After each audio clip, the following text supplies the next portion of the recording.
Hello, everyone, and welcome back. I'm your host, Ida Stamas, and we are here on another great episode of Around the U. And I know you're thinking, well, we're not in the schools. No, today we are back in the studio, and I have the pleasure of sitting down with Isabella Scocozza. Isabel, thank you for joining us again. Oh, thank you so much for having me. Yes, like I said, I think they saw you last time, and they were like, we need her back, bring her back. We got some more questions for her. So thank you for joining us. Okay, so first off, I'd like to take the opportunity to recognize and congratulate you. I'm going to read it off the paper again. We'll congratulate you as the 2025 National Association of Federal Education Program Administrators State Leadership Award for the entire state of New Jersey.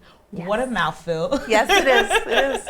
Tell me, what was your reaction when you realized that, when you found out you were selected to represent the state of New Jersey? Yes. Well, that's a huge honor, and I'm very grateful, to receive the New Jersey award. I was surprised, honestly, very surprised. I received an email from the board president of the New Jersey chapter mentioning that I received some nominations, and they sent it over to the national chapter where there's a board of directors there, and they select 1 to 3 people in each state to represent. So it's a huge honor to be selected, and I was the only one for New Jersey. Oh, I love that. And I would have been like, why such a long title? But thank you.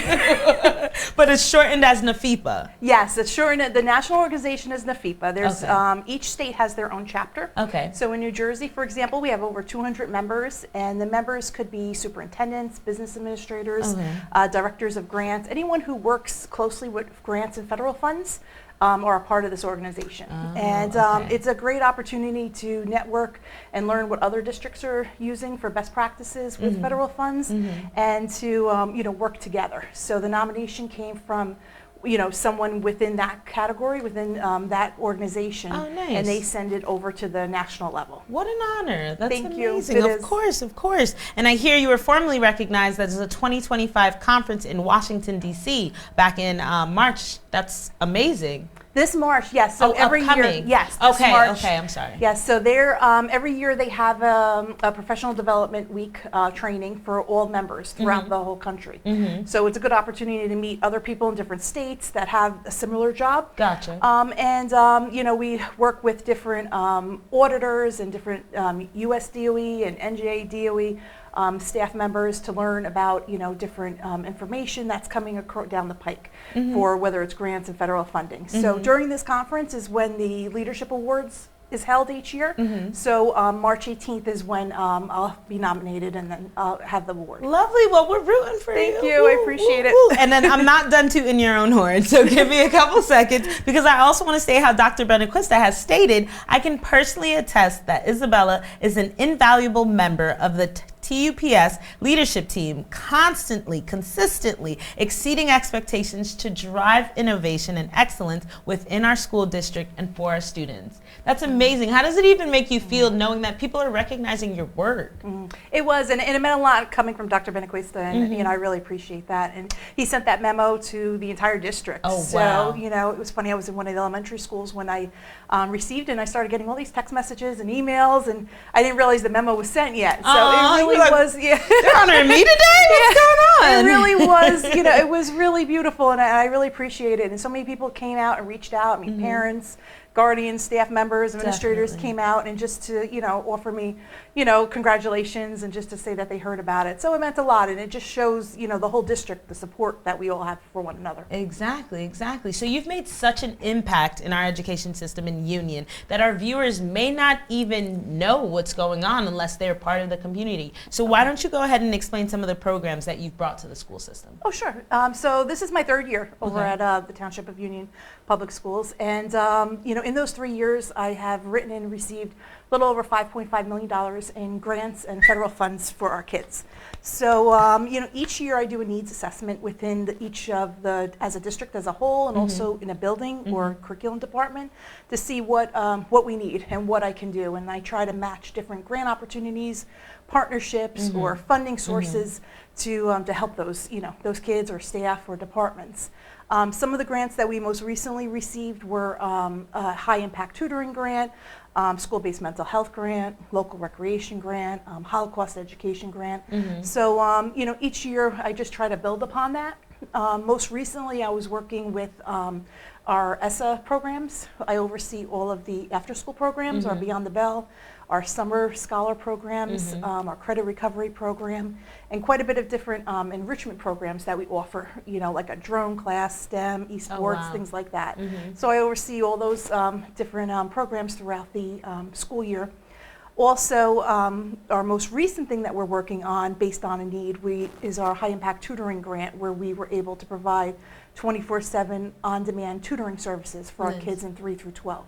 So all of those kids have access using their Chromebooks to a live tutor and to get that extra support we need. Definitely. We also wanted to help some of our Hannah kids because of the transition this year. So we are starting within the next month, hoping to do our 3rd and 4th grade targeted support of ELA and math for those kids, high dosage tutoring, just to help them because they had a transitional year. So these are just things coming down the pike that we're really excited about. I love that. So I actually got the opportunity to sit down with Jeremy Cohen and also Randy Hutchinson, and they were telling me about these wonderful programs and assessments that they've got going on, and they said, basically, we could thank Isabella for that. So how do you go about not necessarily choosing which programs you can push forward, but how do we even know, like you said, through the pipeline, how do we go about knowing and prioritizing which programs to ask for these grants for? So, a lot of it is a stakeholder effort. So, I meet, it's not, just my decision. So, I meet with, a team. So we have stakeholder groups in each building. When we do get different funding, we'll have a stakeholder or committee for that particular maybe grant or a resource, and we just get everybody's input. It could be qualitative, quantitative feedback, as far as evaluation. So maybe a survey, a pre-assessment. It could be an interview or just a site visit, just to kind of gather the information of what we need and what's best for our kids in that particular school or that particular department.